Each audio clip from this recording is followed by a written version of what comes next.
నాతో మాట్లాడు ప్రభువా, నీవే మాట్లాడుమయ్యా. నాతో మాట్లాడు ప్రభువా, నీవే మాట్లాడుమయ్యా. నీవు పలికితే నాకు మేలయ్యా, నీవు పలికితే నాకు మేలయ్యా. నీ దర్శనమే నాకు చాలయ్యా, నీ దర్శనమే నాకు చాలయ్యా. నాతో మాట్లాడు ప్రభువా, నీవే మాట్లాడుమయ్యా. రైట్. సమస్త మహిమ ఆయనకే కలుగును గాక. ఆమేన్. ఎక్కడున్నాం? చాలా ముందుకు వచ్చేసాం. హెజ్బెల్ నుంచి దాటిపోయి ముందుకు వచ్చేసాం. ఎక్కడున్నాం మనం చెప్పండి. దేవుని యొక్క కార్యము చాలా అద్భుతమైనటువంటిదై ఉంది. దేవుని యొక్క కార్యము చాలా శ్రేష్టమైనటువంటిదై ఉంది. ఆయన ఏదన్నా కానీ బోధించాలనుకున్నా లేదా ఏదైనా చేయాలనుకున్నా నానా విధములైనటువంటి ప్రకారముగా ఆయన ప్రకటించడం అనేటువంటిది జరుగుతుంది. దేవుని యొక్క వాక్యము ఒకేదైనప్పటికీ, అనగా వాక్య లేఖన భాగం చదివినటువంటిది అందరూ ఒకటే వచనము చదివినప్పటికీ దాంట్లో దేవుడు ఎవరికి ఇచ్చిన ప్రత్యక్షతను బట్టి దాని ప్రకారంగా దేవుడు మాట్లాడడం అనేటువంటిది జరుగుతూ ఉంటుంది. ఈ రోజు మనము చూసుకోబోతున్నటువంటి ఈ అంశము, యెజబెలు అనేటువంటి అంశము ఏదైతే ఉందో, దేవుడు మీరు ఇంటికి వెళ్ళిన తర్వాత మీరు మళ్ళీ తిరిగి దాన్ని ధ్యానించినటువంటి దాని ప్రకారంగా మీకు ఇచ్చినటువంటి ప్రత్యక్షత ప్రకారంగా మీరు కూడా మళ్ళీ తిరిగి ధ్యానించినప్పుడు దేవుడు ఏ విధంగా మాట్లాడతాడో తెలియదు, కానీ ఒక్కొక్కరితో ఒక్కొక్క విధంగా మాట్లాడడం అనేటువంటిది జరుగుతుంది.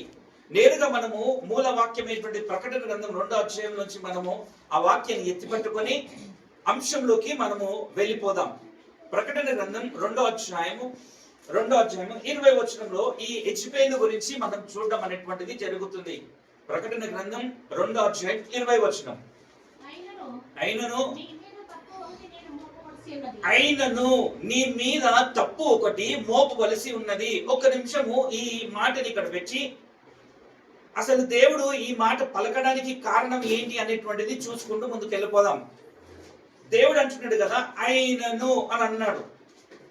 నేను చాలాసార్లు సంఘం ఎదుట చెప్పబడినటువంటి ఒక మాట ఏంటిదంటే, అయినను, గాని, లేదు అన్నాడు. అంటే ఏదో ఒక కొరత ఉంది కాబట్టి ఆ కొరతని బట్టి అయినను, గాని అననేటువంటిది దేవుడు రాయించాడు అనేటువంటి మాట చెప్పినాను. ఇది మనం ఆది కాండంలోని ఈ మాట మనం చూస్తామని చాలాసార్లు నేను చెప్పడం జరిగింది. ఏంటిది అంటే, ఆదాముని సృష్టించిన తర్వాత తనకి కలిగినటువంటి సమస్తమును తీసుకొని వచ్చి ముందు పెట్టి ఆదాము ఏ పేర్లు పెడతాడా అనేటువంటి దాన్ని నిర్ణయించిన తర్వాత ఆదాము ప్రతి దానికి పేర్లు పెట్టిన తర్వాత కూడా దేవుడు అక్కడ అయినను అనే మాట ఎందుకు పలికాడు అంటే, సాటి అయిన సహాయకురాలు లేదు, ఆదామునికి సాటి అయినటువంటిది లేదని చెప్పి ఒక కొరత ఉంది కాబట్టి ఆ కొరతని బట్టి అయినను అని పలకడం అనేటువంటిది జరిగిందని చెప్పాను. అదే ప్రకారముగా ఈ ప్రకటన గ్రంథములో ఉన్నటువంటి సంఘముతో మాట్లాడుతూ, ఆ సంఘం పేరు వచ్చి తుయతైరలో ఉన్నటువంటి సంఘమునకు ఆయన మాట్లాడుతూ చెప్తున్నటువంటి మాట ఏంటిదంటే, అయినను అని అంటున్నాడు. అయినను అన్నాడంటే ఏదో ఉంది, అంతకంటే ముందు మేలుకరమైనటువంటిది ఏదో ఉన్నాయి, కానీ ఇప్పుడు మేలు కంటే అధికముగా కీడు ఎక్కువగా సంఘములో కనిపిస్తుంది కాబట్టి ఆయన పలుకుతున్నాడు అయినను అని. సరే, ఒక పని చేద్దాం. ఆ సంఘముకు ఉన్నటువంటి మేలు ఏంటి అనేటువంటిది పైన వచనాల్లో చదువుకుంటూ మనము ముందుకు వెళ్ళిపోదాం. 19 నుంచి చదువుదాం ఒకసారి. చదవండి. నీ క్రియలు, నీ ప్రేమ, నీ విశ్వాసము, నీ పరిచర్య, నీ సహనము ఎన్నున్నాయి ఇక్కడ చూద్దామా. మొదటిగా క్రియ ఉంది, క్రియలున్నటువంటి సంఘమై ఉంది. ఎటువంటి క్రియలు అనంటే, దేవుడు నీ క్రియలు అని రాశాడు అనంటే ఇద్దరిని కోట్ చేస్తూ రాస్తాడు. ఒకటి, పాపపు క్రియలు ఉన్నప్పుడు పాపిని కోట్ చేస్తూ నీ క్రియలన్నీ కూడా నాకు అసహ్యములై ఉన్నాయి అని అంటాడు.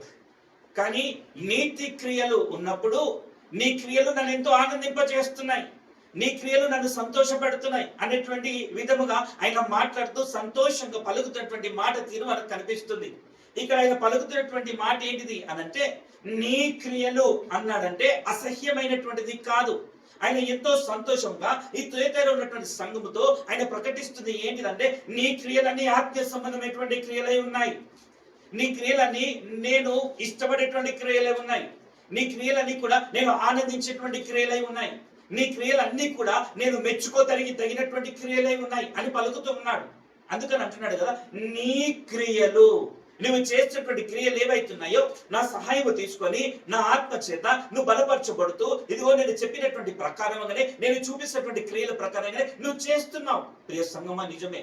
సంఘాల్లో ఈరోజు మనం ఆలోచిస్తే ఏ సంఘంలో అయినా కానీ సరే దేవుని క్రియలు ఉన్నాయా లేవా అనేటువంటిది దేవుని ఆత్మ ప్రత్యక్షత కలిగినటువంటి వారికి ఒక్కరికే అర్థమవుతుంది. దేవుని ఆత్మ ప్రత్యక్షతలో ఉన్నటువంటి వారు ఎవరైనా కానీ సరే దేవుని క్రియలు ఏవి, దయ్యపు క్రియలు ఏవి, లేకపోతే దేవుని క్రియలు ఏవి, అపవాదమైనటువంటి సాతాని క్రియలు ఏంటంటే త్వరగా దాన్ని ఆలోచించగలుగుతారు, లేకపోతే దాన్ని ఏమంటారంటే గ్రహించగలుగుతారు.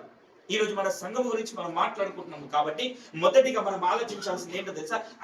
ఆయనను అని అన్నాడంటే, గడిచిన 3 నెలల నుంచి లేదా 4 నెలల నుంచి హెచ్బేలో ఆత్మ మన సంఘములో ఉంది అని మాట్లాడుతున్నాడు అంటున్నామే. ఇప్పుడు ఆ హెచ్బేల్ ఆత్మ నిజంగా మనలో ఉన్నట్లయితే ఆయనను అనక మునుపు మనలో నిజముగా దేవుని క్రియలు ఉన్నాయా లేవా పరీక్షించుకోవాల్సినటువంటి సమయమై ఉంది మొదటిగా. ఆమేన్, హల్లెలూయా. మనం చేస్తున్నటువంటిది దేవుని క్రియలా, లేదా అపవాదమైనటువంటి సాతాను చేత ప్రోత్సాహపరుస్తూ చేస్తున్నామా? ఒకవేళ అపవాదమైనటువంటి సాతాను క్రియలు మనం చేస్తున్నట్లయితే నిజముగా మనలో యెజబెలు ఆత్మ పరిపాలన చేస్తుందని నమ్మాలి. హల్లెలూయా. ఆయన చెప్తున్నటువంటి మాట ఏంటంటే, మొదటిగా నీ క్రియలు, రెండవది నీ ప్రేమ. నీ ప్రేమ దేవుని ప్రేమ అయి ఉంది. ఇది దేవుని ప్రేమ. ఆయన మాట్లాడుతున్నటువంటి మాట ఏంటంటే, నీ ప్రేమ, నువ్వు పొందుకున్నటువంటి ప్రేమ, లేకపోతే నువ్వు కనుపరుస్తున్నటువంటి ప్రేమ ఏదైతుందో అది నా యుద్ధ నుంచి నీకు కలిగినటువంటిది ప్రేమ ఏముంది. అది నా యుద్ధ నుంచి నువ్వు సంపాదించినటువంటి ప్రేమ ఉంది. వెలపెట్టి నేను నీకు చెల్లించానే ఆ ప్రేమ ఏదైతుందో, అనుభవిస్తున్నటువంటి ప్రేమను నువ్వు తుయతైర సంఘంలో ఉన్నటువంటి వారితో అంటాడు కదా, నువ్వు దాన్ని చూపిస్తున్నావు. నువ్వు నిలకడగా ప్రేమలో కూడా ఉన్నావు. ఆ తర్వాత అంటున్నాడు విశ్వాసము అని అంటున్నాడు. ఆ తర్వాత ఇంకా నేను ముందుకు వెళ్ళిపోతా ఉంటాను. ఆ తర్వాత అంటాడు కదా, మీరు విశ్వాస వీరులై ఉన్నారు. ఆ తర్వాత పరిచర్య చేసేటువంటి హృదయం కలిగినటువంటి వారై ఉన్నారు. దేవుని పరిచర్యలో పాలిభాగస్తులై ఉన్నారు. ప్రతి ఒక్కరు కూడా తుయతైర సంఘంలో ఉన్నటువంటి ప్రతి ఒక్కరు కూడా దేవుని పరిచర్యలో, దేవుని యొక్క పరిచర్యలో ముందుకి కొనసాగుతున్నటువంటి వారే ఉన్నారని చెప్తున్నాడు. దేవుడే ఒప్పుకుంటున్నాడు. ఆ తర్వాత అంటున్నాడు కదా, పరిచర్యలో కలుగుతున్న ప్రతి శ్రమలకి, పరిచర్యలో కలుగుతున్న ప్రతి ఆటుపోట్లకి, పరిచర్యలో కలుగుతున్నటువంటి ప్రతి ఒక్క ఇబ్బందికరమైనటువంటి స్థితిగతులకి మీరు ఎంతో సహనము కలిగినటువంటి వారై ఉన్నారు అని పలుకుతున్నాడు. ఆమేన్, హల్లెలూయా. ఎన్ని చక్కటి గుణ లక్షణాలు ఉన్నాయి చూడండి. అంటున్నాడు నెరుగుతును నీ మొదటి క్రియల కంటే నువ్వు మొదటిలో ఆరంభించినటువంటి క్రియలు ఏవైతే ఉన్నాయో ఆ క్రియలు అక్కడే క్రియల్లాగా లేకుండా ఆ క్రియలు ఇంకా శ్రేష్టమైనటువంటి క్రియలుగా మారినాయి అని పలుకుతున్నాడు. హల్లెలూయా. చూడండి, చదవండి, మాట చదవండి. నీ మొదటి క్రియల కన్నా నీ కడపటి క్రియలు మరి ఏమైనా తగ్గినాయి అంటున్నాడా, ఎక్కువైనాయి అంటున్నాడా? ఎక్కువైనాయి, మరి ఎక్కువైనాయి. నీ మొదటి క్రియల కంటే తర్వాత ఉన్నటువంటి క్రియలు, అంటే కడపటి క్రియలు ఏవైతున్నాయో ఆ క్రియలు అత్యధికంగా ఉన్నాయి. ఎంత మంచి సంఘం చూడేస్తాను. చాలా గుణ లక్షణాలు ఉన్నాయి, చాలా సుగుణాలు ఉన్నాయి. ఆయన పలుకుతున్నటువంటి మాట ఏంటిదంటే, నీ మొదటి క్రియల కంటే కడపటి క్రియలు ఎక్కువ ఉన్నాయి, పెరుగుతున్నాయి కానీ తగ్గట్లేదు. ఎంత మాత్రమును నీ క్రియలు ఏవి కూడా తగ్గట్లేదు అంటూ అంటూ అంటూ మెచ్చుకుంటూనే ఇప్పుడు ఏమంటున్నాడో తెలుసా? ఆయనను అన్నాడు. ఇప్పుడు ఒక లోటు ఉంది అని ప్రకటిస్తున్నాడు అన్నమాట. ఎన్ని మంచి క్రియలు ఉన్నాయి చూడండి. ఎన్నున్నాయి చెప్పండి, చదవండి, లెక్క చేయండి. ఎన్నున్నాయి? 5 క్రియలు ఉన్నాయి.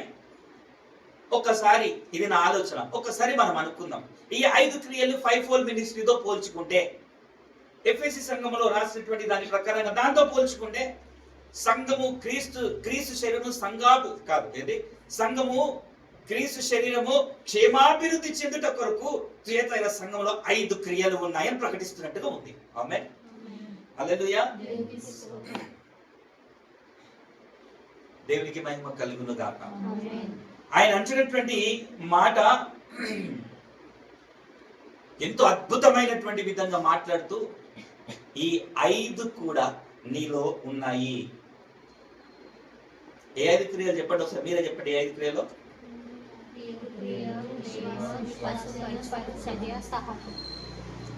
ఈ ఇన్ని మంచికి క్రియలు భక్తి జీవితం చూపిస్తున్నాడు కదా. ఎవరి గురించి చెప్తున్నాడు ఇది చెప్పండి అసలు.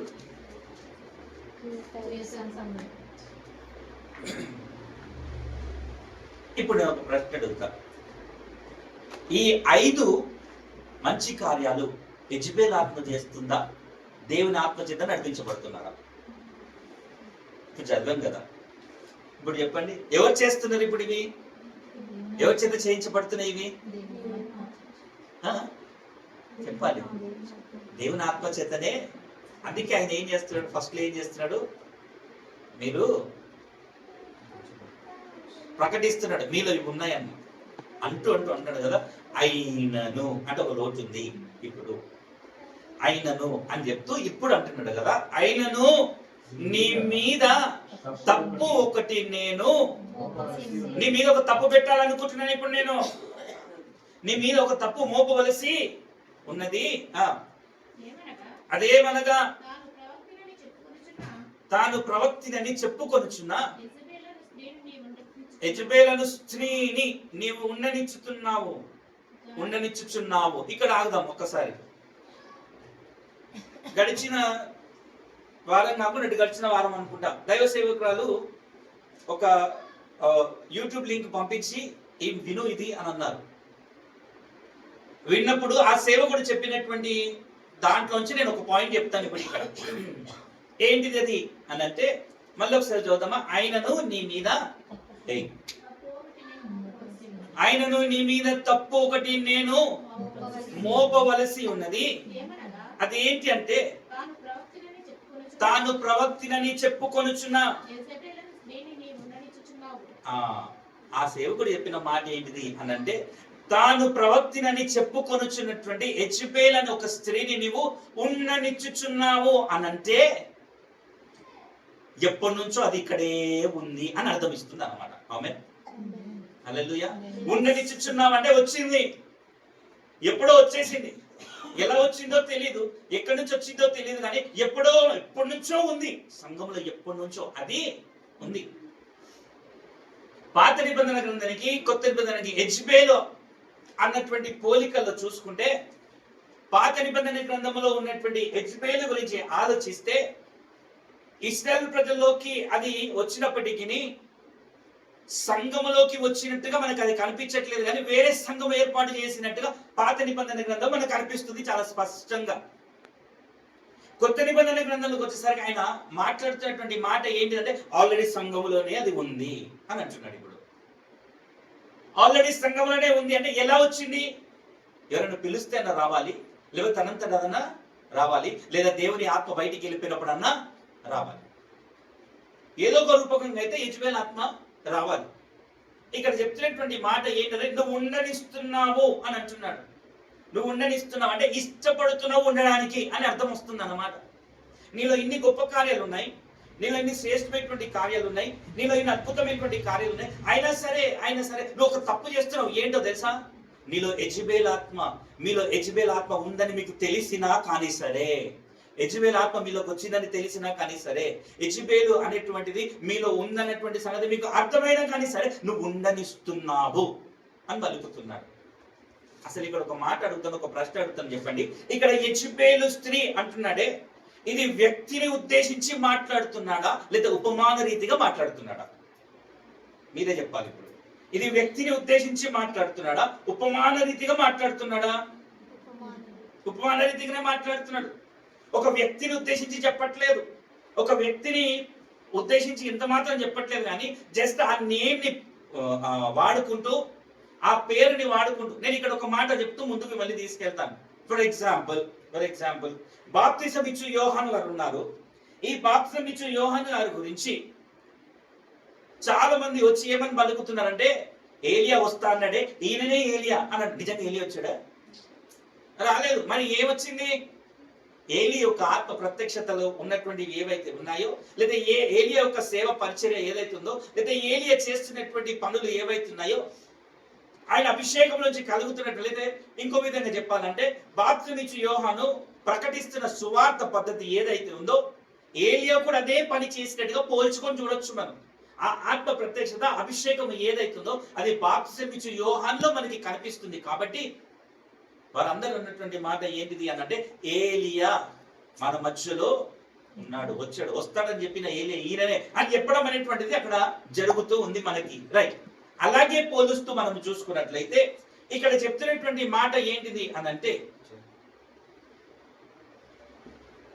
ఇక్కడ చెప్తున్నటువంటి మాట ఏంటిది అనంటే, యెజ్బేలు అను స్త్రీ అంటే నిజంగా యెజ్బేలు మళ్ళీ పుట్టి, మళ్ళీ యెజ్బేలు అనేటువంటి స్త్రీ పుట్టి సంఘాలలోకి దూరి తనకున్నటువంటి క్రియల్ని చూపిస్తుంది అని చెప్పట్లేదు. కానీ పోలికల చెప్పున, పోలికలతో పోలుస్తూ, అంటే ఆ యెజ్బేలు ఆత్మ లేకపోతే యెజ్బేలు ఏదైతే ఉందో, ఈ యెజ్బేలు పాత నిబంధన గ్రంథంలో చేసినటువంటి క్రియలు ఏవైతున్నాయో అవి తిరిగి మళ్ళీ ఈ రోజు సంఘములో ఉన్నాయి అని ప్రకటిస్తున్నటువంటి ఉపమాన రీతికమైనటువంటి పేరు తీసుకున్నట్టుగా అక్కడ మనకు కనిపిస్తుంది.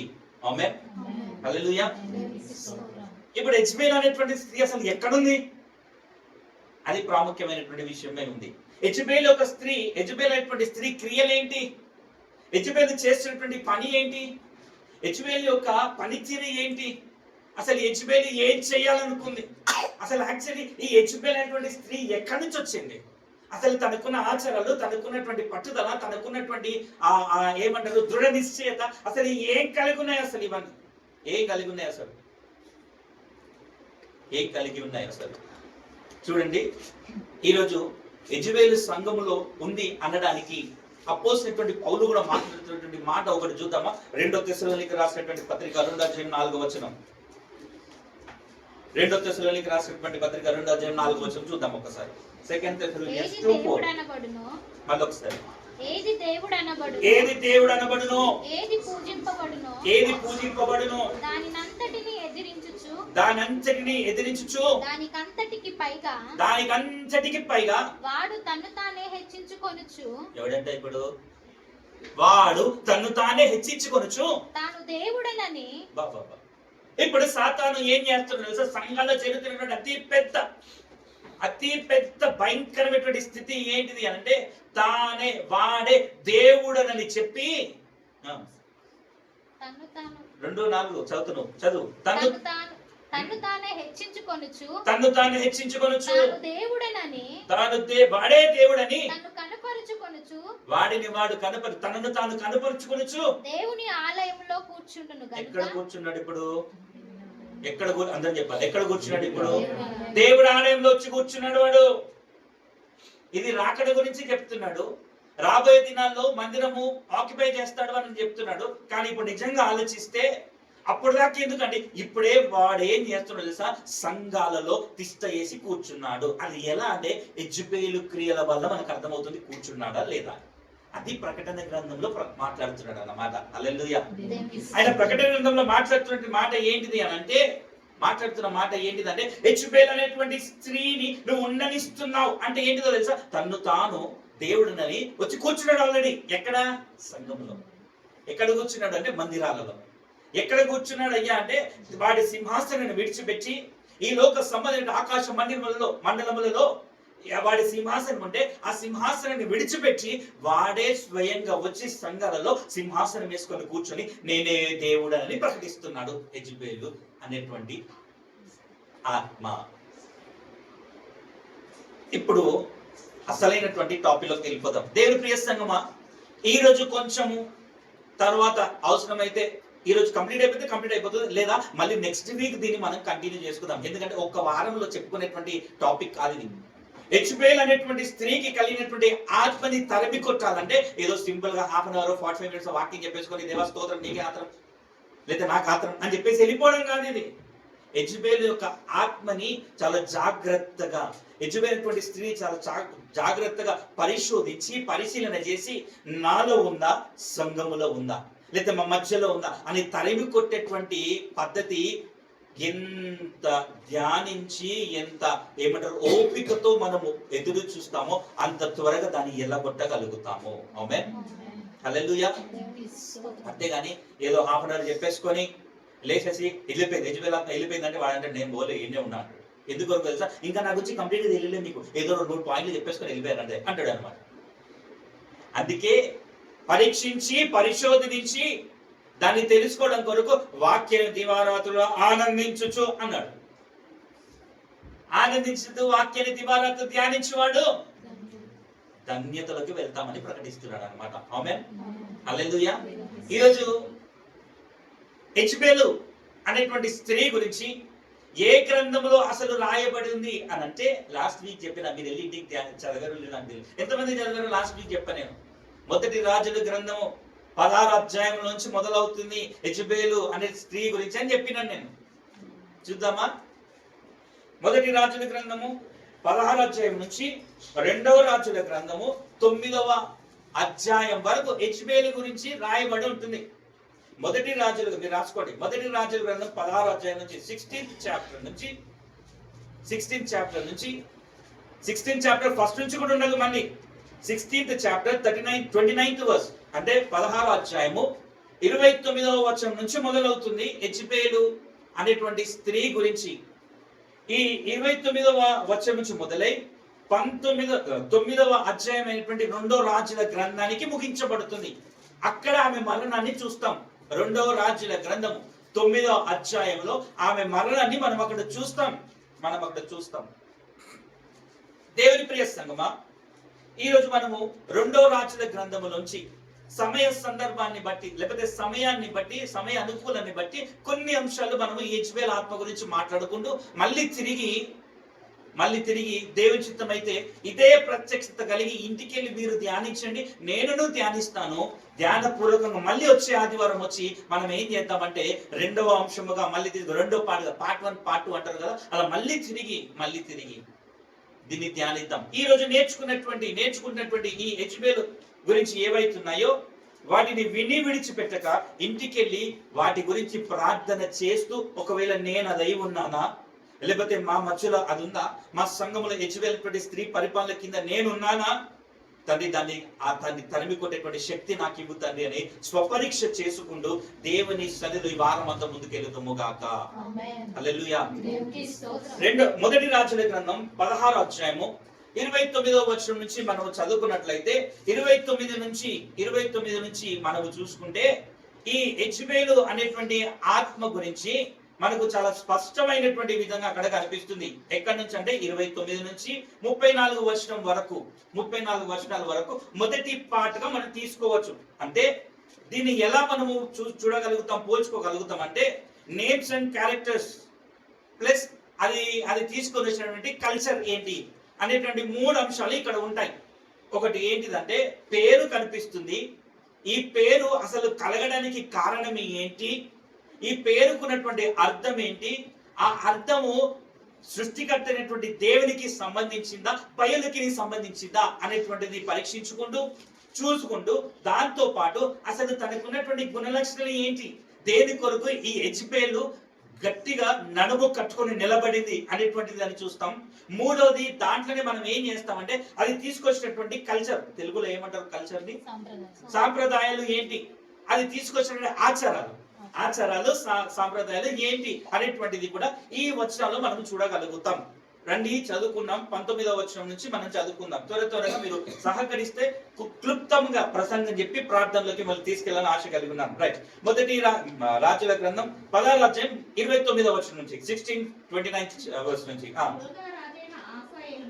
యూదా రాజైన ఆసా ఏలుబడిలో 38వ సంవత్సరమున ఒమ్రీ కుమారుడైన అహాబు ఇశ్రాయేలుకు రాజై షోమ్రోనులో.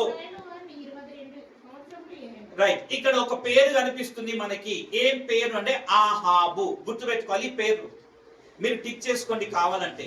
ఇంటికి వెళ్ళాక మీరు ధ్యానిస్తున్నప్పుడు పేర్లు మళ్ళీ మీరు రాసుకోండి. ఇక్కడ చెప్తున్నటువంటి మాట, మొదటిగా ఒక వ్యక్తి కనిపిస్తున్నాడు. నేను అన్నాను కొంతమంది పేర్లు కనిపిస్తాయి మొదటి అంశంలో అని. ఈ మొదటి అంశంలో పేర్లు కనిపిస్తున్నటువంటి వాటిలో మొదటి వాడైనటువంటి వాడు ఆహాబు. అందరు చెప్పండి ఎవరైనా. ఈ ఆహాబు ఎవరు అంటే ఇశ్రాయేలీయులకి రాజు. ఎవరైనా ఇశ్రాయేలీయులకి ఈయన రాజు అయి ఉన్నాడు. ఈయనని ఎందుకొరకు మనం ఇప్పుడు యెజ్బేలు దాంట్లో ఎందుకొరకు తీసుకుంటామంటే అసలు ఈయన ఎవరో తెలుసా?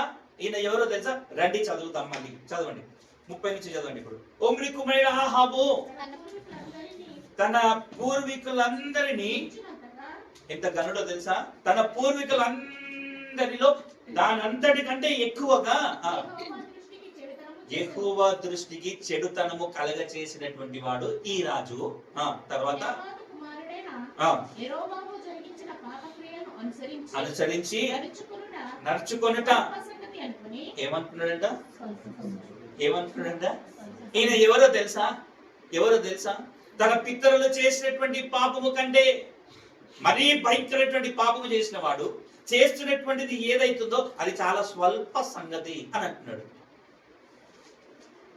చాలా లైట్ రా బై, పర్లేదు రా బై అన్నట్టుగా తీసుకొని ఏం చేస్తున్నాడంట? యెహోవాకి ఆయుష్యం కలిగించేటువంటి రాజుగా కనిపిస్తున్నాడు. అసలు ఈయన గురించి ఎందుకు మనకు అసలు ఇప్పుడు మనం మాట్లాడుతుంది యెజ్బేలు కోసం కదా. అసలు ఈయన గురించి ఎందుకు అనంటే ఈయన అలా అయిపోవడానికి కారకురాలే యెజ్బేలు అయి ఉందని మనకు అనిపిస్తుంది అన్నమాట. ఇప్పుడు ఈ ఆహాబు ఎవరు అనంటే తర్వాత వచనంలో చదవండి, ఆ వచనంలో చదవండి, కంటిన్యూ చదవండి. అతడు సీదోనీయులకు రాజైన యెత్బయేలు కుమార్తె. ఇప్పుడు ఎవరు ఆహాబు? యెజ్బేలు యొక్క భర్త అండి. ఈ యెజ్బేలు ఎవరు అనంటే దేవుడు ప్రేమించి ఇశ్రాయేలుకి రాజు కావాలి అనంటే రాజుల ప్రకారముగా తీసుకొని వస్తా ఉంటే ఆ రాజులలో ఒక్కొక్కడు చనిపోతా ఉంటే ఆయుష్ని బట్టో హత్య చేయబట్టో ఎలాగో చనిపోతా ఉంటే చనిపోతున్నటువంటి దాన్ని బట్టి ఒక్కొక్కడిని దేవుడు నిలబెడుతున్నటువంటి ప్రకారముగా ఆ క్రమములో నిలబడినటువంటి వాడు ఇశ్రాయేలు పక్షముగా అంటే దేవుని ప్రజల పక్షముగా నిలబడి యుద్ధము చేయటకు సిద్ధపడినటువంటి రాజు ఉన్నాడు యాహాబు. కానీ యాహాబు గురించి రాయబడినటువంటి మాట ఏంటో తెలుసా? అతడిని బట్టి యెహోవా ఆయాసపడుతున్నట్టుగా రాయబడ్డాడు. ఈ ఆహాబు ఆయాసపడడానికి కారణం ఏంటిదంటే మొదటిగా ఇశ్రాయేలు ప్రజలు ఒక శాసనం విడుదలైంది. ఏంటి ఆ శాసనము అనంటే చాలా జాగ్రత్తగా వినండి. ఏంటి ఆ శాసనము? ఏంటి ఆ ఆజ్ఞ అంటే నీవు కానీ నీ సంతానమే కానీ లేదా నీ ప్రజలే కానీ ఎవరైనా కానీ సరే అన్యులలో ఉన్నటువంటి వారిని వివాహము చేసుకోనకూడదు అని ఇశ్రాయేల్ ప్రజలకి ప్రకటించబడిన శాసనము ఆజ్ఞతో కూడిన శాసనమై ఉంది. ఏంటి ఈ శాసనము? ఏంటి ఈ ఆజ్ఞ అంటే వివాహ విషయంలో కూడా తండ్రి అయినటువంటి దేవుడు ఇశ్రాయేల్ ప్రజల దగ్గరకు వచ్చి చెప్తున్నటువంటి మాట ఏంటిదంటే అయ్యా మీరు నా ప్రజలై ఉన్నారు కాబట్టి నా ప్రజలైనటువంటి మీరు వివాహము చేసుకోవాలనుకుంటే నా ప్రజలైనటువంటి జనాంగముల నుంచే అనగా 12 గోత్రస్తులు ఎవరైతే ఉన్నారో ఈ గోత్రికల్లో నుంచే మీరు ఏం చేయాలంటే మీరు వివాహము చేసుకోవాలి అన్నటువంటి ఆజ్ఞని సహితము మీరినటువంటి వాడు ఈ ఆహాబు రాజు. అందుకే మొదటిగా వివాహ విషయంలోనే దేవునికి చాలా ఆయాసం కలిగినట్టుగా మనకు అనిపిస్తుంది అక్కడ. ఎందుకొరకు అనంటే ఈ యెజ్బేలు ఎవరో తెలుసా? ఈ యెజ్బేలు ఎవరో తెలుసా? రండి మళ్ళీ ఒకసారి ఆ వచనం చదువుతాం. మళ్ళీ ఒకసారి చదవండి. నేబాతు కుమారుడైన సరే సెకండ్ భాగం నుంచి చదవండి.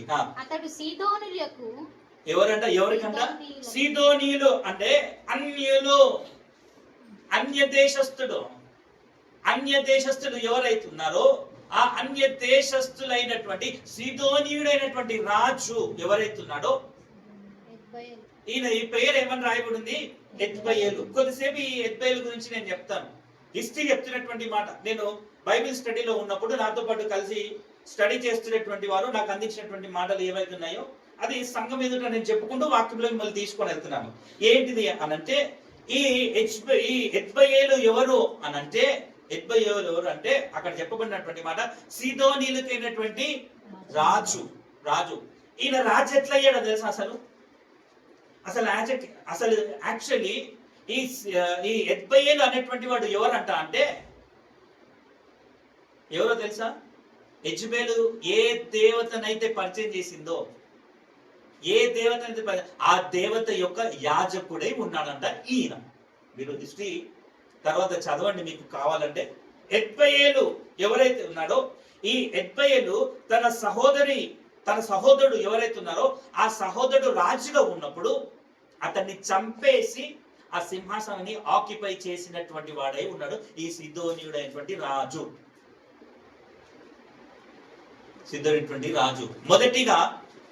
మొదటిగా ఈ ఎత్బయేలు అనేటువంటి వాడు ఎవరు అనంటే ఏ దేవతకు ఆరాధిస్తుంది చెప్పండి వీళ్ళు? ఏ దేవతకు చెప్పండి? బయలు అని ఉంది కదా. ఆయన పేరేంటిది? ఇప్పుడు ఈయన పేరేంటిది?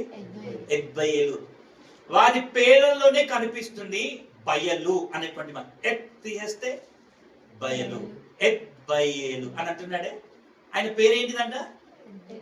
ఎవరికి యాజకుడో తెలుసా? ఎవరికి యాజకుడో తెలుసా? మొదటిగా ఈయన పని ఏంటిదంటే బయలులకు యాజకుడై ఉన్నాడు. రెండోది, ఈ యాజకుడై ఉన్నటువంటి వాడు యాజకుడై ఉండక సింహాసనానికి ఆశపడి తన సహోదరుని చంపేసి సింహాసనాన్ని ఆక్యుపై చేసినటువంటి వాడే ఉన్నాడు. ఇద్దరు పేర్లు వచ్చాయి ఇక్కడ. మొదటిగా ఎవరు? ఆహాబు. రెండోది ఎత్బయేలు అనేటువంటి మాట. ఈ ఎత్బయేలు అనేటువంటి వాడు ఎవరు అనంటే యాజకుడై ఉన్నాడు. రెండోది రాజు. ఇక్కడ మనకి రాజు అనే కనిపిస్తాడు, రాజై ఉన్నాడు. ఇప్పుడు ఆలోచిద్దాం. ఆహాబుకి దేవుడికి ఆహాబ్ మీద కోపం రావడానికి కారణం ఏంటిది అనంటే, నువ్వు చేసుకుంటే ఇజ్రాయెల్ ప్రజలు ఉన్నటువంటి ఒకవేళ యాజకుడు ఉన్నాడు కదా, యాజకుడు కుమార్తెని చేసుకోవచ్చు కదా. కాకుండా ఇప్పుడు ఎవరిని వివాహం చేసుకున్నాడు? ఎత్బయేలు కుమార్తె అని అన్నాడే. ఈ ఎత్బయేలు ఎవరు అంటే అన్య దేశంలో ఆరాధికుడుగా, అన్య దేశంలో దేవత కాని లేదా దేవుడు కాని దేవుడికి యాజకుడై ఉన్నటువంటి అతని కుమార్తెని పెళ్లి చేసుకునేందుకు దేవునికి మళ్ళీ ఆయుసం కలిగింది. మళ్ళీ ఆహాబు మీద ఆయుసం కలిగింది.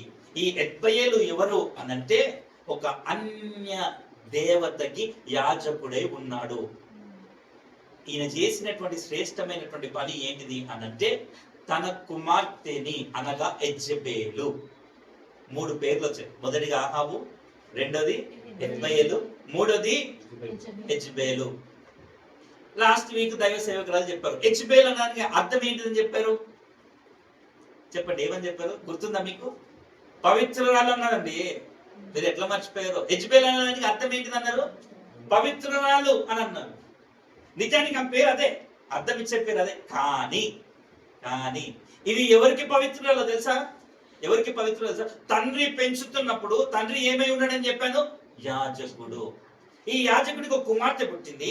కుమార్తె పుట్టేసరికి ఈ యాజకుడు ఏం చేస్తాడంటే ఆ యెజెబెలుని తీసుకెళ్లి దేవత ఉంది, బయలుదేవత ఉంది, బయలుదేవతకి ప్రతిష్ఠించడం అనేటువంటిది జరిగింది. ఎవరికి ప్రతిష్ఠ చేయబడింది? బయలునకు ప్రతిష్ఠ చేయబడింది. ప్రతిష్ఠ చేయబడినటువంటి దాన్ని బట్టి బయలునకు ప్రతిష్ఠ చేయబడిన పవిత్రురాలు అని పిలువబడింది. ఆ అర్థము దానికి వచ్చింది అనమాట, యెజెబెలు అని వచ్చింది. సృష్టికర్త అయినటువంటి దేవుడికి రాలేదు. ఈమె సృష్టికర్త అయిన దేవుడి కొరకు ప్రతిష్ఠించబడినటువంటి స్త్రీ కాబట్టి ఈమె పవిత్రురాలు అని పిలవట్లేదు. కానీ ఒక్కసారి ఆలోచించండి, తండ్రి పేరులో ఏముందని చెప్పాను నేను? బయలు. ఇప్పుడు యెజెబెలు. మళ్ళీ ఈమె పేర్లు ఏమొచ్చింది? వారి పేర్లలోనే వారి క్రమము చొప్పున దేవత పేరుని ఆపాదించుకునేటువంటి పేర్లు పెట్టుకునేవారు ఆ కోవకి చెందినటువంటి వారు. ఇప్పుడు అర్థమైందా మీకు? యెజెబెల్, బయల్ అనేటువంటి మాట అక్కడే మనకి బయలు దేవతకి ప్రతిష్ఠించబడినటువంటి స్త్రీ ఈమె అని కనిపిస్తుంది మనకు అక్కడ. ఆమేన్, హల్లెలూయా. ఇంకా అసలైన అంశంలోకి వెళ్ళలేదు మనము కదా, నేమ్స్ లోనే ఇంకా అక్కడే మనం. అందుకే అన్న ఏంటంటే దేవుని చిత్తం మీద నెక్స్ట్ వీక్ కూడా కంటిన్యూ చేద్దామని. చాలా పెద్ద సబ్జెక్ట్ ఇది.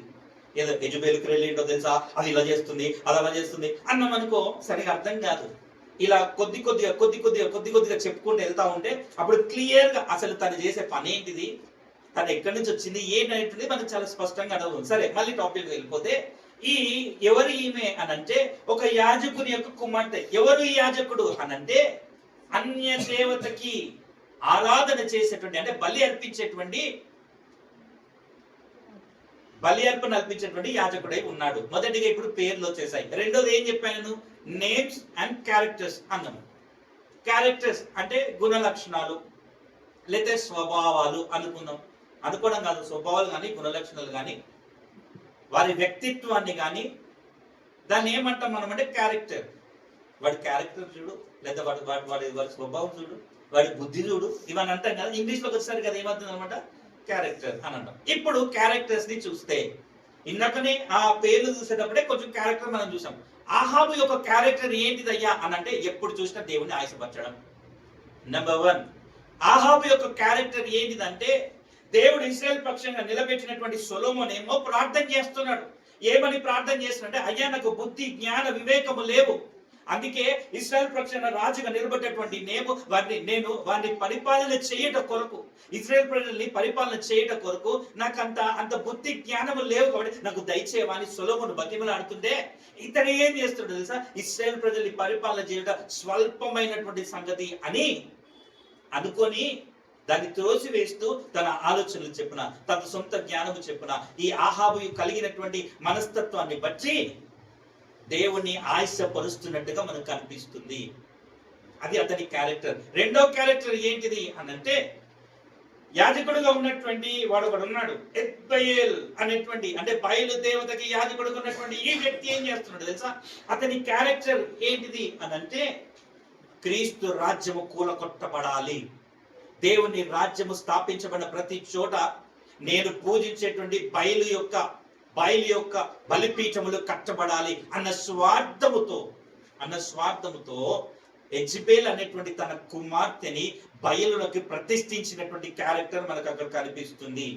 అంతేకాకుండా తన ఆశపడుతున్నటువంటిది ఏంటిదో తెలుసా? అదే క్యారెక్టర్ మనం మళ్ళీ యెజబెల్ చూస్తాం. ఏంటి ఆ క్యారెక్టర్ అంటే, రాజ్య సింహాసనం ఉంది, రాజు చేతి కింద ఈ యాజకుడు పని చేయాలి. అది ఏ యాజకుడైనా కానీ సరే, బయలుదేవత యాజకుడే కానీ దేవుని యాజకుడే కానీ ఎవడైనా కానీ సరే, యాజకుడైనటువంటి వాడు రాజు పరిపాలన కింద యాజకత్వం అనేటువంటిది చేయాలి. కానీ వీడు ఏం చేస్తున్నాడు అనంటే, రాజు చేతి కింద పని చేయడం కూడా ఇష్టం లేక రాజునే చంపగలి, అంటే సింహాసనాన్ని ఆక్యుపై చేయాలని ఆశ కలిగిన వాడు వీడు. రెండు క్యారెక్టర్స్ వచ్చాయి. మొదటి క్యారెక్టర్ ఏంటిది?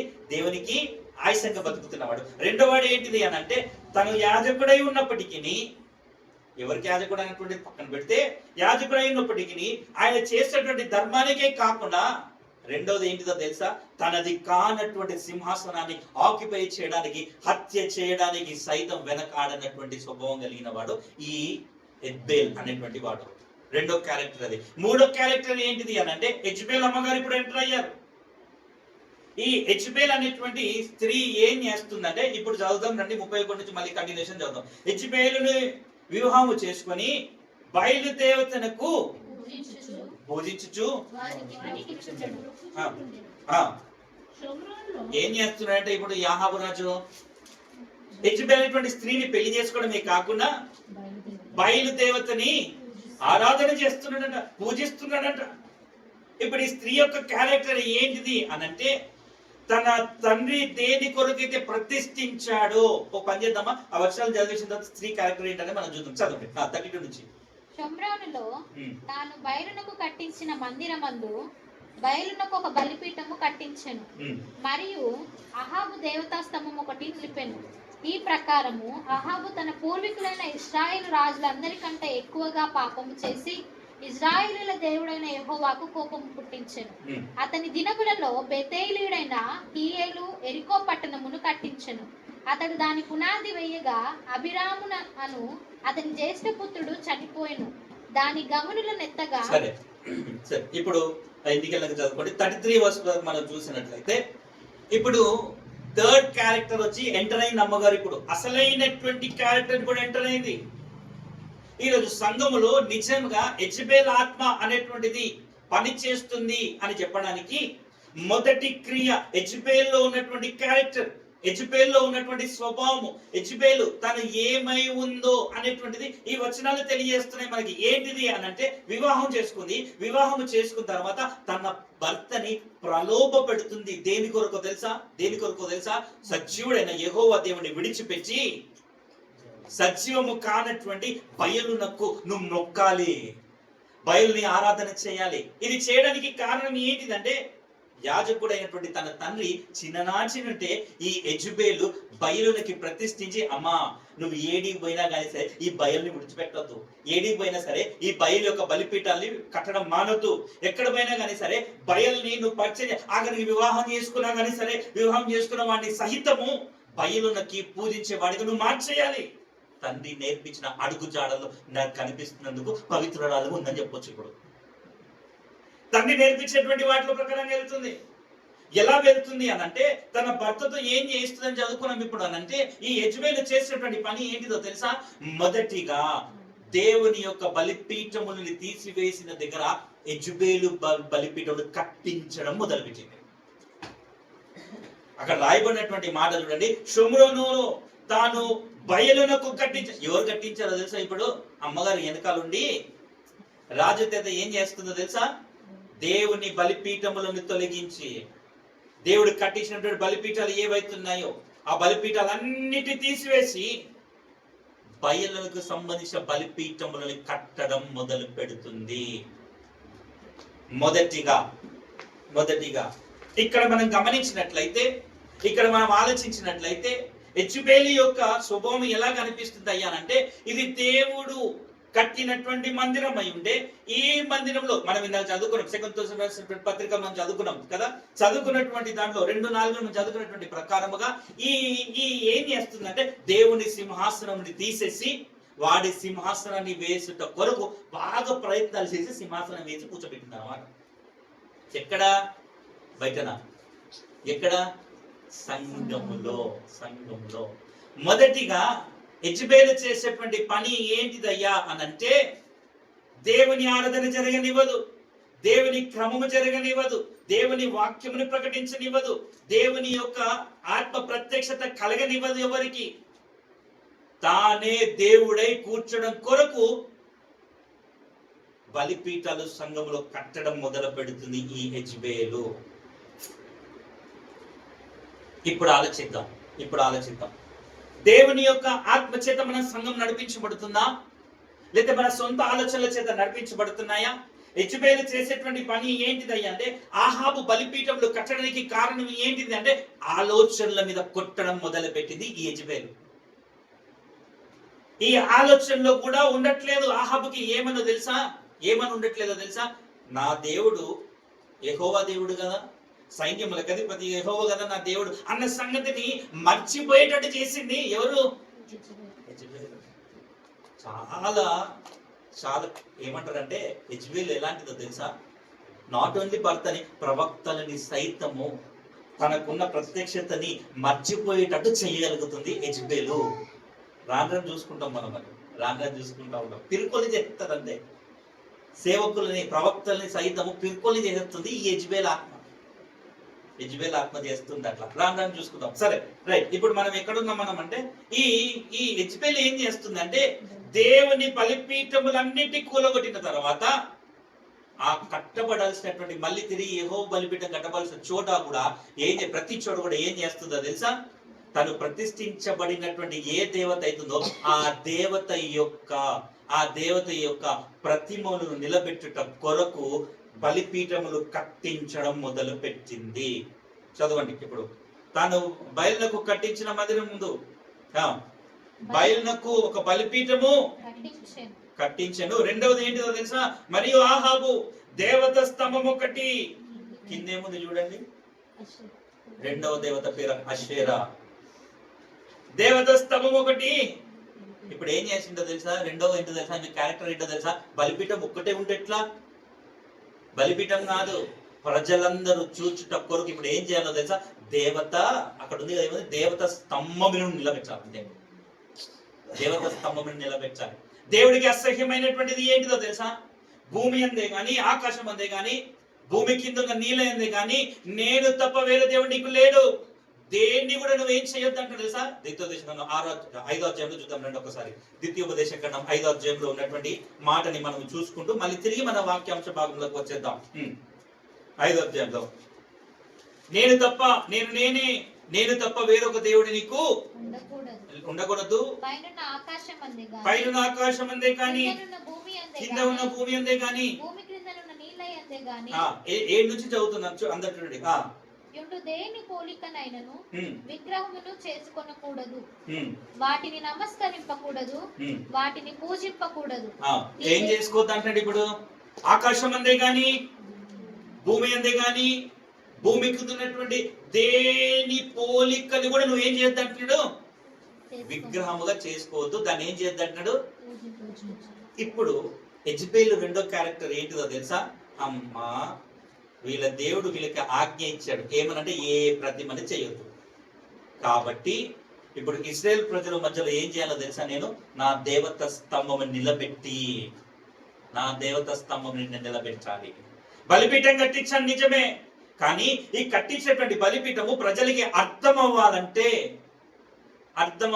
ఏమని అర్థం అవ్వాలి? ఇది యెహోవా కొరకు కట్టించిందా, బయలుకి కట్టించిందా అని అర్థం అవ్వాలంటే ఈ ఇశ్రాయేల్ ప్రజలు నా బయలే నిజమైనటువంటి దేవుడు అని నమ్మాలంటే, ఈ ఇశ్రాయేల్ ప్రజలు బయలు దేవుడే అన్ని చేశాడని నమ్మాలంటే, ఈ బయలు దేవత యొక్క ప్రతిమను అంటే అషేర దేవత యొక్క ప్రతిమను నేను నిలబెట్టాల్సిందే అని చెప్పి ఇప్పుడు మళ్ళీ భర్త చేత ఏం చేస్తుందో తెలుసా?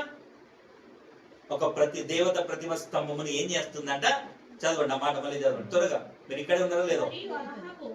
మరియు ఆహాబు ఏం చేశాడంటే ఇప్పుడు దేవత స్తంభముని నిలబెట్టాడు. నిలబెట్టడానికి ఈమె కారకురాలయ్యింది. ఇవన్నీ చేయడానికి కారణం ఏంటిదో తెలుసా? బయలు ఇవన్నీ చేయడానికి అతి ప్రాముఖ్యమైనటువంటి కారణం ఏంటిది అని అంటే, ఈ అమ్మగారికి తండ్రైన యెహోవా దేవుడు ఇశ్రాయేల్ ప్రజలు ఉండడం ఇష్టం లేదు. తండ్రి దేవుడు వీరి మధ్యలో నివాసం చేస్తానని ప్రత్యక్ష గుడారం అప్పుడు ప్రకటించాడు.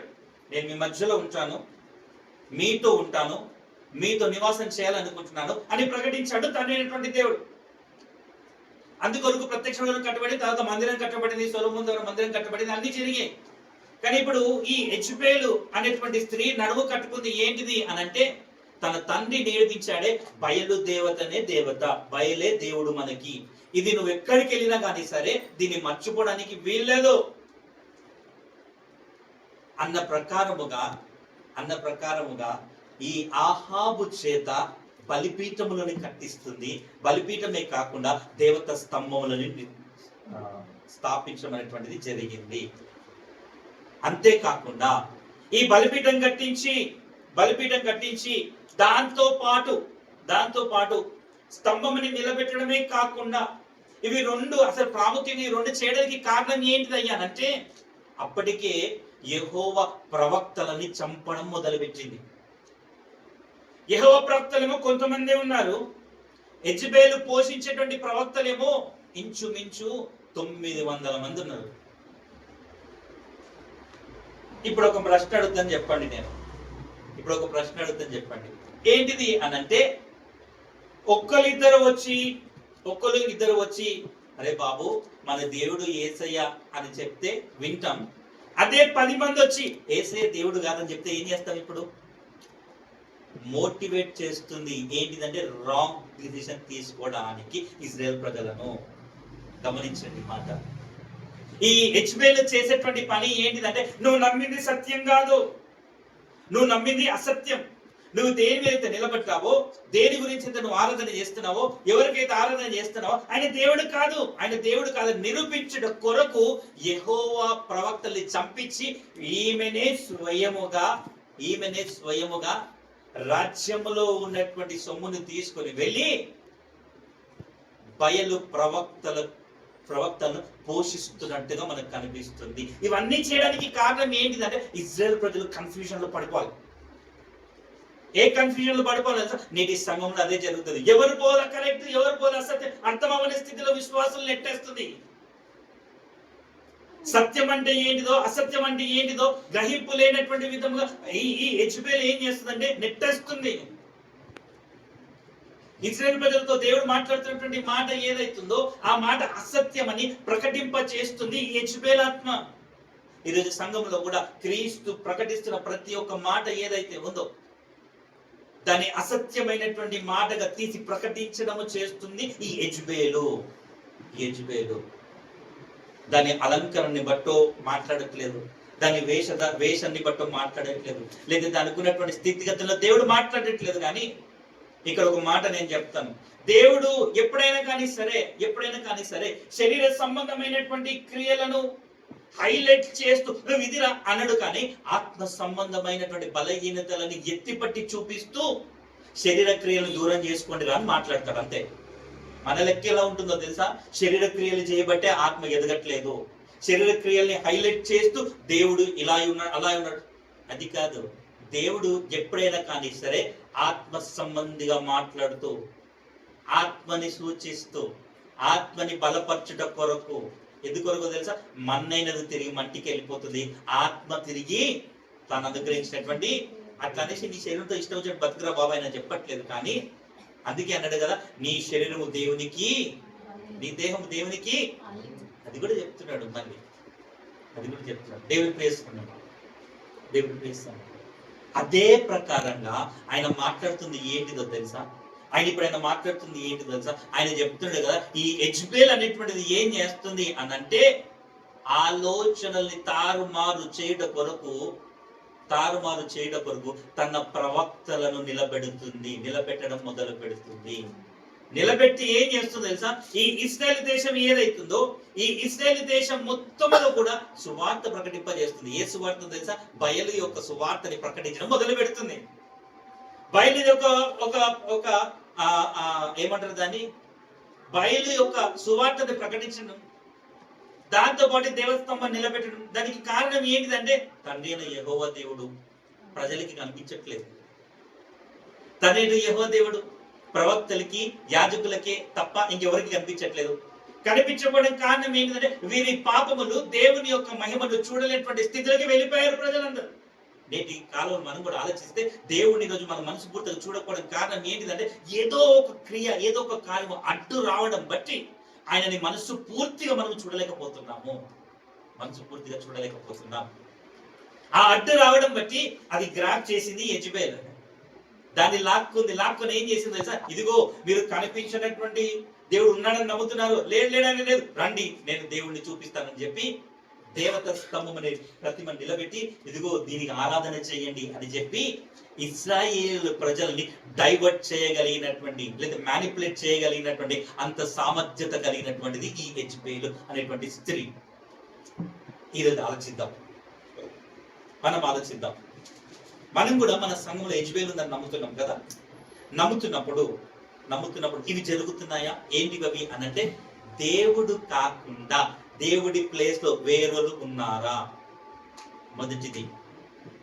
రెండోది ఏంటిది అనంటే మనము ఆరాధించేది నిజముగా దేవుని యొక్క ప్రత్యక్షతను చూస్తూ దేవునికా లేదా సింహాసనం వేసుకొని కూర్చున్న వాడికా? నేను చెప్తాను ఇప్పుడు. ఇది మనం ఎట్లా గ్రహించగలుగుతామంటే పెంతెకొస్తు దినమున వారందరూ ఒక చోట కూడి ఉండక మునిపే అక్కడ వారందరూ కూడా ఏక మనసు అయి ఉన్నారట. ఇప్పుడు చెప్తాను, నిజంగా యెజబెల్ ఆత్మ మన సంఘంలో పరిపాలన చేస్తుంది అనేది మనకి ఎట్లా నిర్ధారణ అవుతుందంటే అందరికీ ఏక మనసు, ఏక తలంపు, ఏక ఆలోచన కలిగినప్పుడు దేవుడు ఆత్మ ఉన్నట్టు. ఇవి లేవంటే ఎవరి పరిపాలన కింద ఉన్నట్టు? ఇప్పుడు తరిమి కొట్టాలి వాటిని. ఆమేన్, హల్లెలూయా. దేవునికి మహిమ కలుగుగాక. నీదొక ఆలోచన, నాదొక ఆలోచన, పక్కవాడిదొక ఆలోచన కలిగి ఉన్నాము అని అంటే వాడు వచ్చి కూర్చున్నాడు, సింహాసనం వేసుకొని కూర్చున్నాడు. కూర్చొని ఇప్పుడు ఏం జరుగుతుందో తెలుసా? ఏం జరుగుతుంది చెప్పండి?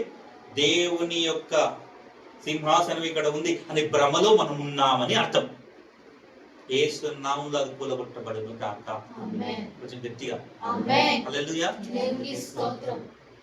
మీ అందరికి అర్థమవుతుంది కదండి? కన్ఫ్యూజ్ ఉందా? ఏం లేదు కదా.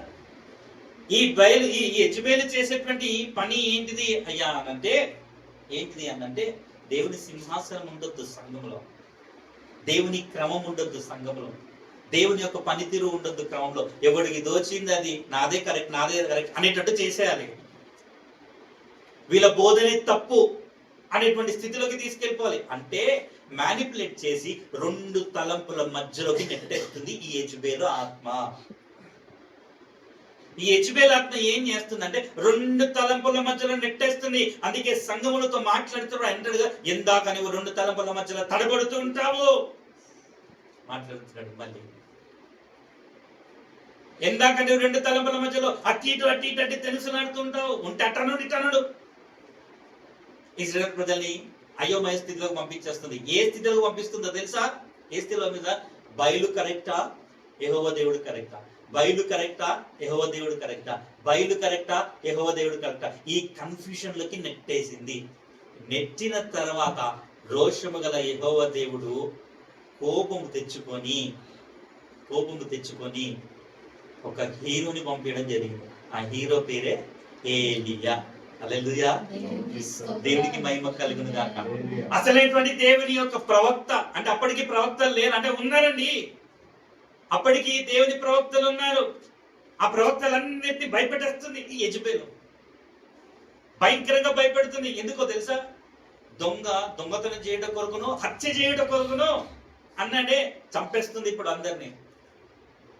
దొంగతనం చేస్తుంది. ఏం దొంగతనం తెలుసా? దేవుని యొక్క మహిమను, దేవుని యొక్క ప్రత్యక్షతను, దేవుని యొక్క పిల్లలో ఉన్నటువంటి ఈ యాజకులందరినీ లేదా ప్రవక్తలందరినీ కూడా భయపెడుతూ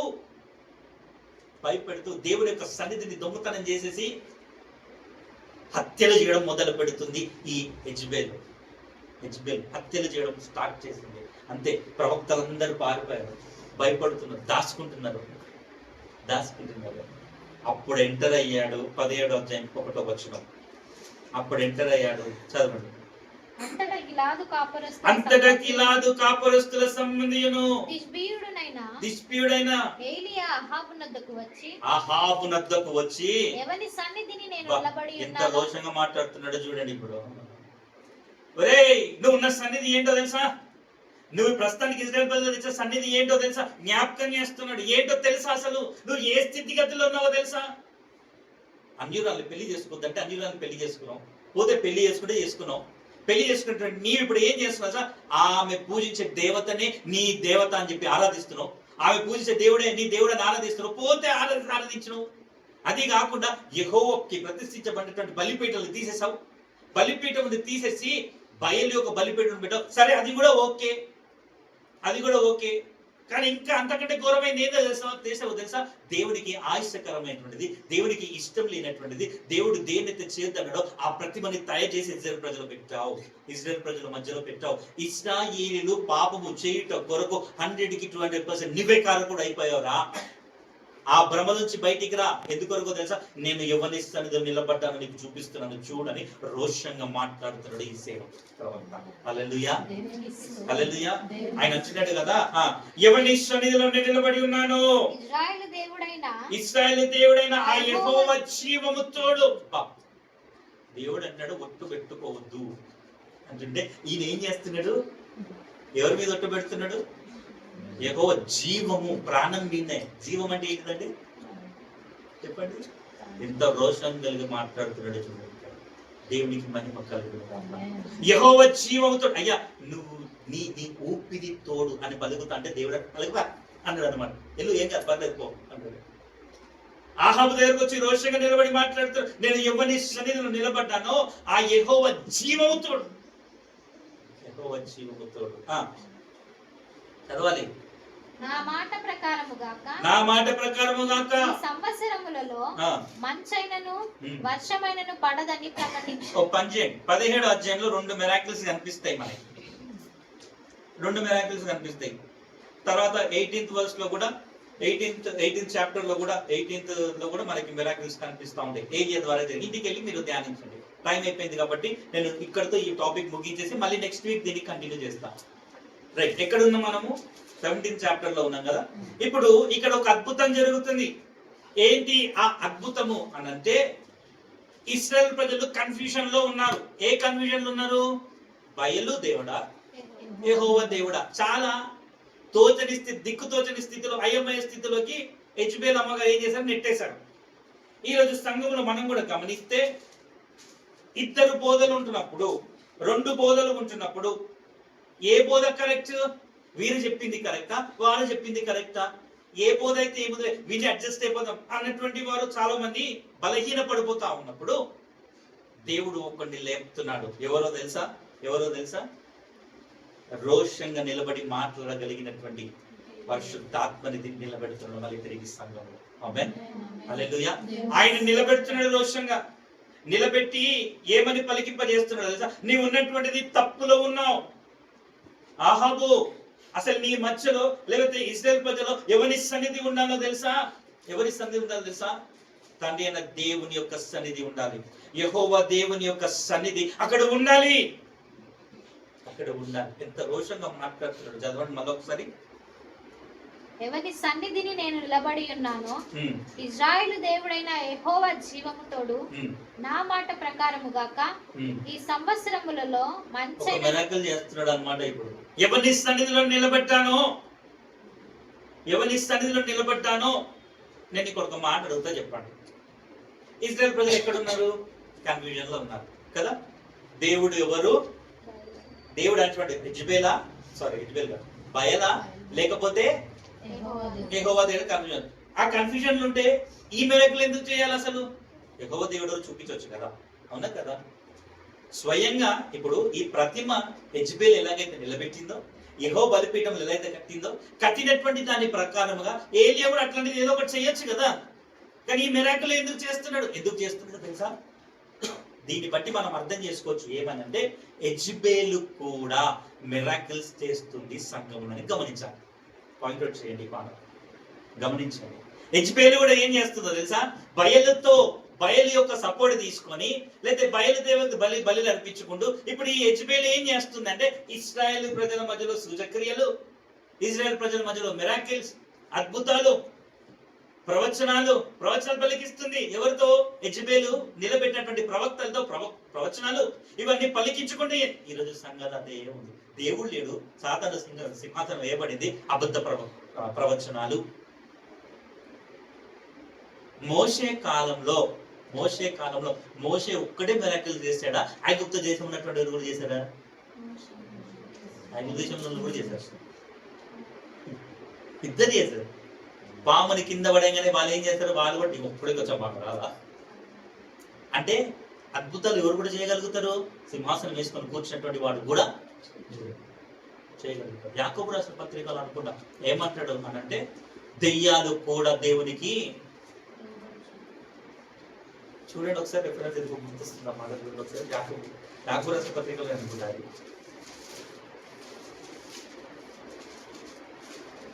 దొరికిన వాళ్ళు చదవండి, రెఫరెన్స్ దొరికిన వాళ్ళు చదవండి. యాకోబు రాసినటువంటి పత్రికలో ఆ మాట ఉంటుంది.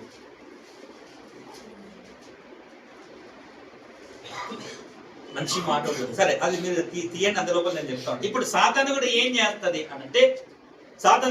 చేస్తుంది అనంటే వాడు అద్భుతాలు చేయగలుగుతాడు. వాడు భాషలు, మీరు నమ్మండి, వాడు కూడా భాషలు మాట్లాడగలుగుతాడు. పరలోక భాష వాడికి కూడా వచ్చు. ఎందుకు తెలుసా? యోబు గ్రంథంలో మనం చూసుకుంటే సభ జరుగుతుంది, సభ మధ్యలోకి వెళ్ళి వాడు నిలబడుతున్నాడు అంటున్నాడు. వాడు ఒకప్పుడు పరలోకంలో ఉన్నటువంటి వాడే. వాడికి దేవుడి భాష, అంటే దేవతల భాష వాడికి కూడా వచ్చు. ఎందుకంటే వాడు కూడా ఒకప్పుడు దేవత అయి ఉన్నాడు. దేవదూతల భాష కూడా వాడికి తెలుసు. ఎందుకంటే అందరికంటే పెద్ద దేవత లాగా నిలబడ్డాడు. గాబ్రియేలు, మిఖాయేలు, ఇంకా రఘుయేలు, ఇలా దూతలు, సైన్య సమూహం, వీరందరికంటే పెద్ద పోస్ట్ లో ఉండేవాడు. అప్పుడు దేవదూతల భాష రాదంటారా? వచ్చు. అందుకే వాడు ఆ భాషను యూజ్ చేసుకొని వాడు కూడా మాట్లాడగలుగుతాడు సంఘాలలో. ఈరోజు సంఘాల్లో భాషలు మాట్లాడేసరికి దేవుని భాషని భ్రమపరచ స్థితిలోకి తీసుకొని వెళ్ళిపోతాడు వాడు. భాషల గురించి వ్యతిరేకంగా మాట్లాడట్లేదు నేను, కానీ ఏది యెజ్బేలు మాట్లాడిస్తాడు, లేదా ఏది దెయ్యపాత్మ మాట్లాడింపజేస్తుందో, ఏది దేవుని ఆత్మ మాట్లాడింపజేస్తుందో గ్రహింపు కూడా లేకుండా నడిపించగలుగుతుంది ఈ యెజ్బేలు అని అర్థం. దొరికిందండి మీకు? దొరికిందా? ఆ వాక్యం దొరికిందా? ఇందులో లేదా? రైట్, ఎక్కడో చూసినా నేను ఇది. రైట్, సరే, నేను రెఫరెన్స్ మన గ్రూప్ లో పెడతాను నేను. రైట్, ఎక్కడున్నాం మనము? అపవాదైనటువంటి సాతాను కూడా క్రియలు చేయగలదు. వారి మధ్యలో అపవాదైనటువంటి సాతాను కూడా కార్యాలు చేయగలదు. ఈ యెజ్బేల్ అదే చేసింది అనమాట. ఆ ప్రజల మధ్యలో అబద్ధ ప్రవక్త నిలబెట్టి ప్రవచనాలు చేయిస్తుంది. బలిపీఠం దగ్గరికి వెళ్ళిన తర్వాత స్వస్థతలు జరిగిస్తుంది. అక్కడికి వెళ్ళిన తర్వాత ఏదైనా హానికరమైనటువంటి తొలగించే ప్రయత్నాలు చేస్తుంది. అన్ని జరుగుతున్నాయి. అందుకు ఇజ్రాయెల్ ప్రజలు కన్ఫ్యూజన్ లో పడిపోయారు. ఏంటిది అనంటే క్రియ రూపకమైన కార్యము చేయబట్టి కూడా ప్రజలు కన్ఫ్యూజన్ లకు వెళ్ళిపోతున్నారు. నేటి కాలంలో క్రియ రూపకమైనటువంటి కార్యాలు యెజబెల్ వచ్చి సంఘంలో జరిగిస్తుంది, భ్రమపరుస్తుంది. ఇది దేవుని కార్యమే అని భ్రమపరుస్తుంది. భ్రమ చేత నడిపించబడుతున్నటువంటి సంఘాలన్నీ కూడా ఈరోజు యెజబెల్ ఆత్మ చేతనే ముందుకెళ్తున్నాయని అర్థం. అందుకు ఏలియా ఏం చేస్తున్నాడు తెలుసా? యెజబెల్ చేసినటువంటి కార్యాల కంటే దేవుని క్రియ చాలా ఘనమైనదని చెప్పి క్రియని ఎన్నుకున్నట్టుగా మనకి ఇక్కడ కనిపిస్తుంది. ఆమేన్, హల్లెలూయా. దేవునికి మహిమ కలుగును గాక. దేవునికే మహిమ కలుగును గాక. ఎందుకు ఆ మాట బాగా గుర్తొస్తుంది నాకు. ఒక్కసారి చూడండి, యాకోబు రాసినటువంటి పత్రికలోనే ఉంటుందని. యాకోబు రాసినటువంటి పత్రిక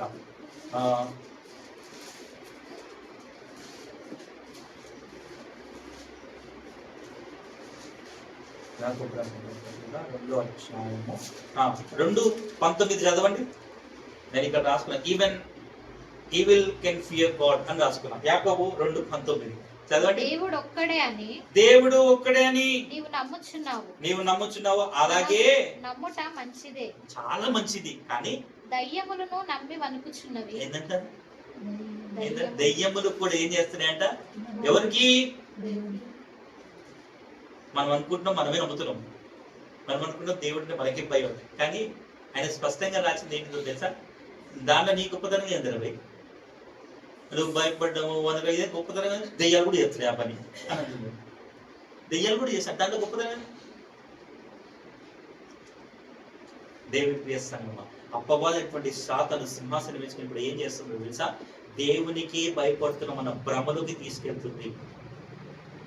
ఎందుకు తెలుసా? వాడు కూడా భయపడుతున్నాడు తండ్రి దేవుడు కాబట్టి. సింపుల్ గా చెప్పాలంటే మనల్ని భ్రమపరుస్తూ ఏం చేస్తున్నారో తెలుసా? సార్, దేవునికే నేను భయపడుతున్నా అనే స్టేజ్ లోకి తీసుకొని వెళ్ళిపోతున్నారు. అందుకొరకు ఏలియా ఏం చేస్తున్నారు సార్? ఇజ్రాయెల్ ప్రజలారా, మీరు కన్ఫ్యూజ్ అవ్వకండి. మీరు కన్ఫ్యూజ్ అవ్వడానికి వీలు లేదు. ఎందుకు కన్ఫ్యూజ్ అవ్వద్దో తెలుసా? మీరు ఆరాధించేటువంటి దేవుడు సజీవుడై ఉన్నాడు, నేను రుజువుపరచబోతున్నానని మంచి మిరాకిల్ ఎన్నుకున్నాడు. హల్లెలూయా, హల్లెలూయా. ఏంటిదో తెలుసా? కరువు వచ్చేటట్టు చేసేది. యెజబెల్ ఏం చేస్తుందో తెలుసా? ప్రవక్తలని పోషిస్తుంది. ఏ పోషణను చూపించైతే భ్రమపరుస్తుందో ఈ పోషణ యెహోవా యొద్ద నుంచే వస్తుందని పోషణకి సంబంధించి ఆపిపడేశాడు అంతే. ఆమేన్, హల్లెలూయా. చదువుతారా? చదివిన ప్రార్థనకి వెళ్ళిపోదామా? చదవండి సార్, త్వరగా చదవండి. ఇశ్రాయేలు దేవుడైన యెహోవా జీవముతోడు నా మాట ప్రకారము గాక ఈ సంవత్సరములో మంచైనను వర్షమైనను పడదని ప్రకటించారు. పిమ్మట యెహోవా అతనికి ప్రత్యక్షమై నువ్వు ఇచ్చట నుంచి దూరమైన. రైట్, అది అయిపోయింది. రైట్, ఇప్పుడు ఇక్కడ జరిగినటువంటి మాట ఏంటిది అనంటే అంటున్నాడు కదా, మీ పోషణను ఆపేటువంటి విధముగా. ఇప్పుడు ఏం జరుగుతుందంటే వర్షమైన మంచైన పడదు. నో డౌట్ ఎట్ ఆల్, వర్షమైనను పడదు. ఎందుకు పడదు అనంటే ఇజ్రాయెల్ ప్రజలు ఈ యెజబెల్ బయలుని చూపించి ఇజ్రాయెల్ ప్రజల్ని మిమ్మల్ని పోషించే దేవత ఇదే, ఆరాధించండి అని చెప్పి ఏం చేస్తుంది అనమాట? మిరాకిల్స్ చూపించి భ్రమపరుస్తా ఉంది.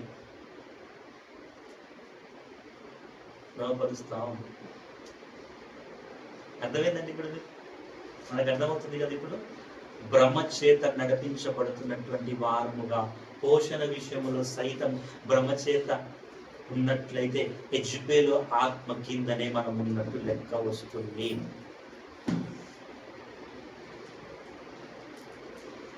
హల్లెలూయా, హల్లెలూయా. పోషణ కొరకు ఆగిపోయింది. ఆ తర్వాత దేవుడు మళ్ళీ ఏలియాకి ప్రత్యక్షమయ్యాడు, సెలవిచ్చన్నాడు కదా, ఇప్పుడు వెళ్ళి ప్రకటించు. ఇజ్రాయెల్ ప్రజలకు అర్థమైపోయింది. ఏమని అర్థమైపోయిందో తెలుసా? బయలు ఏం చేయలేకపోతుంది. ఎందుకు తెలుసా? వర్షం ఆగిపోయింది. పంటలు పండట్లేదు, భూమి ఎండిపోయింది, అన్నీ ఎండిపోయాయి. ఎండిపోయేసరికి ఇప్పుడు అక్కడ ప్రజలకు అర్థమైపోయింది. ఏమని అర్థమైందో తెలుసా? బయలు దేవత కాదు, బయలు దేవుడు కాదు, బయలు దేవుడు కాదు. అంతే, దేవుడు మళ్ళీ తిరిగి ఇజ్రాయెల్ ఈ ప్రవక్తని పంపించింది. వర్షము కురిసే మళ్ళీ తిరిగి దాన్ని చేయడం అనేది. ఆమేన్. హల్లెలూయా. మళ్ళీ తిరిగి వర్షాన్ని మళ్ళీ కలిగజేశారు. 18:21 ఒకసారి చదివి. ఏలియా జనులందరి దగ్గరకు వచ్చి, ఏలియా ఏమని పలుకుతున్నాడు చూడండి ఒకసారి. ఏలియా జనులందరి దగ్గరికి వచ్చి, ఎన్నాళ్ళ మట్టుకు మీరు 2 తలంపుల మధ్య తడబడుచుందురు. ఇప్పుడు ఇజ్రాయేలు ఎక్కడున్నారు? 2 తలంపుల మధ్యలో. ఏ తలంపులు? బయలు లేదా యెహోవా? బయలా లేదా యెహోవా? తడబడుతున్నారు. అప్పుడు తండ్రి అయినటువంటి దేవుడు ఏలియాని పంపించి తనేమై ఉన్నాడో ప్రకటించడం మొదలు పెడుతున్నాడు. సమస్త మహిమానికి కలుగుతున్నాడు. హల్లెలూయా. రండి, విన్నటువంటి మాటలు బట్టి మోకరిద్దాం. ఈరోజు స్వపరీక్ష చేసుకున్నాం. ఏమని అంటే, దేవా నిజంగా యెజ్బేలు ఆత్మ, యెజ్బేలు అనగా క్యారెక్టర్స్ మాకు చూపించాము. యెజ్బేలు అనగా అయ్యా ఒక క్యారెక్టర్